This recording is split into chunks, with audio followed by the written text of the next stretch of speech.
This seemingly harmless ball for the uninitiated looks like any old piece of metal, a cannonball or a small wrecking ball maybe. But if you had the misfortune to handle this incorrectly, you would most certainly have a painful and horrible death. Sadly, 2 people had such an experience, and more would die prematurely of cancer over subsequent decades. And arguably, the 2 incidents showed how you can't take for granted a material with the potential of going supercritical at the drop of a hat. Unsurprisingly, the item in question would gain the name the Demon Core. But what was this innocuous looking item? This subject has been covered before by someone I know, but I found this story really interesting and I had to do a video about it. I've included the link in the video description if you'd like to check it out once you finish watching this video. Like many of my atomic videos, our story starts during the Second World War and the Manhattan Project. The Demon Core, or Rufus as it was originally nicknamed, was intended to be used in a 3rd atomic bomb to be dropped on Japan, a weapon that was never needed.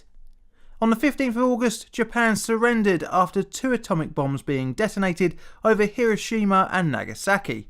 The core was similar to the one used in the Fat Man bomb dropped on Nagasaki, consisting of 3 pieces, 2 plutonium-gallium hemispheres separated by a ring. The plutonium core was refined and hot-pressed into its ominous spherical shape at Hanford and shipped to the Los Alamos laboratory for preparation for use in an implosion-type bomb. Once assembled, it was designed to be 5% below critical mass, leaving the core somewhat safe. However, 5% was to ensure that when needed it could be used to make a very large explosion easily. But one deadly side effect was that this left very little margin for error. You see, once the core went critical, it would be in a perfect state of equilibrium, no increase or decrease in power.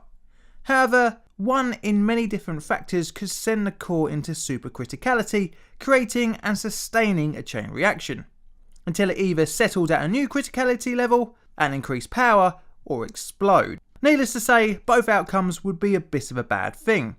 The scientists at the Manhattan Project found themselves with this surplus piece of weapons grade material, and they did what most scientists would do, study and push the boundaries. However, some of the experiments were outright reckless, and this leads us to the core's first victim. Harry Daghlian, a 24-year-old physicist from New London, Connecticut, was working on the core on the 21st of August 1945. Daghlian had been on the staff of the Manhattan Project since 1944, joining while still a graduate student.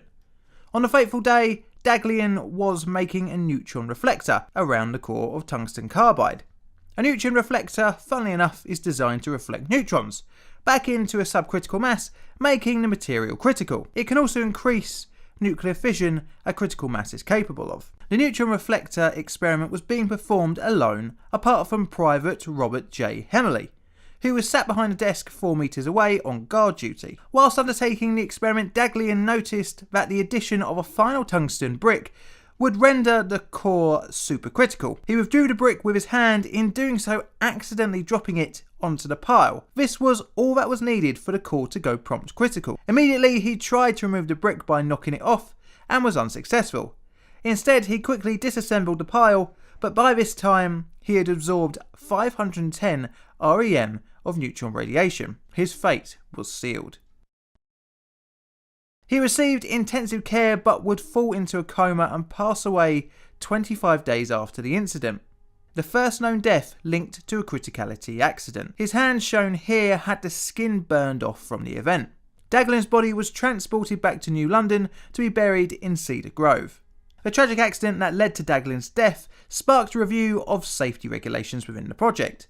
One of the major changes was that any similar experiment would require 2 personnel and 2 instruments capable of monitoring and alerting neutron counts. These new rules put in place were thought to reduce the risk of a criticality accident. However, this would not be the case when it came to the soon-to-be nicknamed Demon Core. Just 9 months would go by until the core experienced its second criticality accident during an experiment nicknamed Tickling the Dragon's Tail, so named due to the apparent disregard to standard safety practices. Louis Slotin was a 35-year-old Canadian physicist and chemist, having worked on the Manhattan Project since 1942. He worked on experiments with uranium and plutonium cores to assess their critical mass amount. Needless to say, he was experienced, but possibly he had become complacent. Slotin had become quite the showman when doing experiments, and this had not changed leading up to his planned exit from the Manhattan Project. Slotin had become increasingly unhappy in his involvement in the project, however he could not leave until a replacement had been trained up. He had been quoted saying, "I am one of the few people left here who are experienced bomb putter togetherness." After leaving the project, Slotin had planned to return to teaching. This brings us to the 21st of May 1946, and at around 3 PM, Slotin was preparing to demonstrate an experiment to his replacement, 36-year-old Alvin C. Graves. The experiment would involve 2 spheres of beryllium. The 2 parts put together around the core would create a neutron reflector, and the experiment was used to create one of the first steps in a fission reaction. One half of the beryllium sphere had a small hole in the top of it to allow an operator to hold onto it to enable manual lowering, and shims were used to prevent the 2 halves from touching, which would cause a criticality accident. The shims made a rudimentary, albeit effective method of protection. However, Slotin had developed a unique modification to the experiment. He, instead of using shims, would use a single flat blade screwdriver to separate the 2 half spheres, meaning that during an experiment both hands of the operator would be used, one holding the top half via the hole with their thumb, and the other spacing the sphere with the tip of the screwdriver. Slotin had done the experiment in this fashion several times to observers, even reportedly prompting Enrico Fermi to tell Slotin that he'd be dead within a year if he carried on using this dangerous method.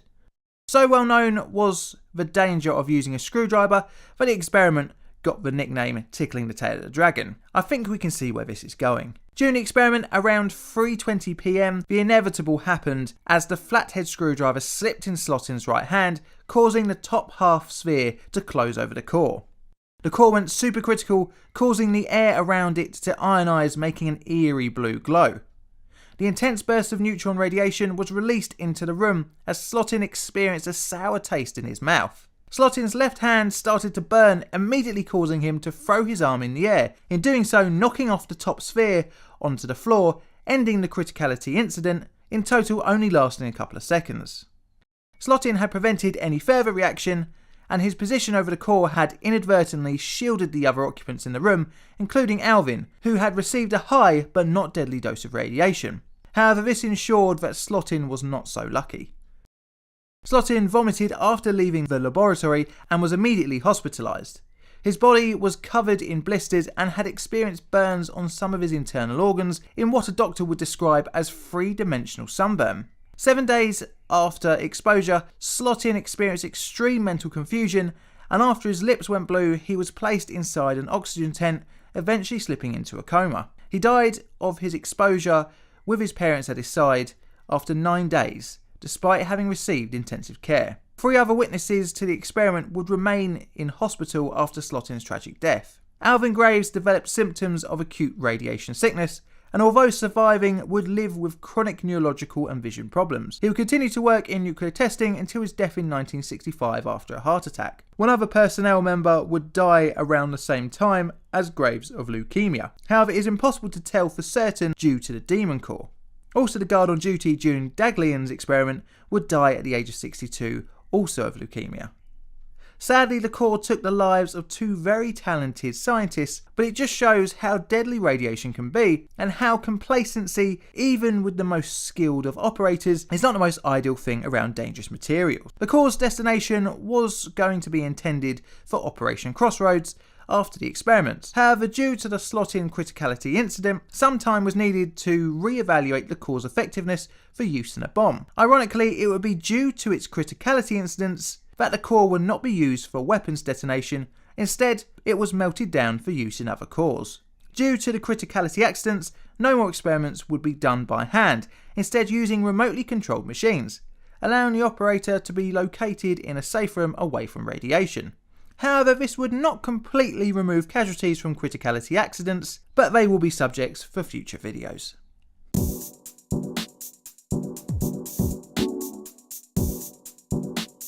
Thanks for watching, I hope you enjoyed the video. If you did, leave a like. If you have any suggestions for future videos, let me know in the comments. If you'd like to support the channel financially, then you're in luck, as I have a Patreon and a link is in the description. And all that's left to say is thank you for watching.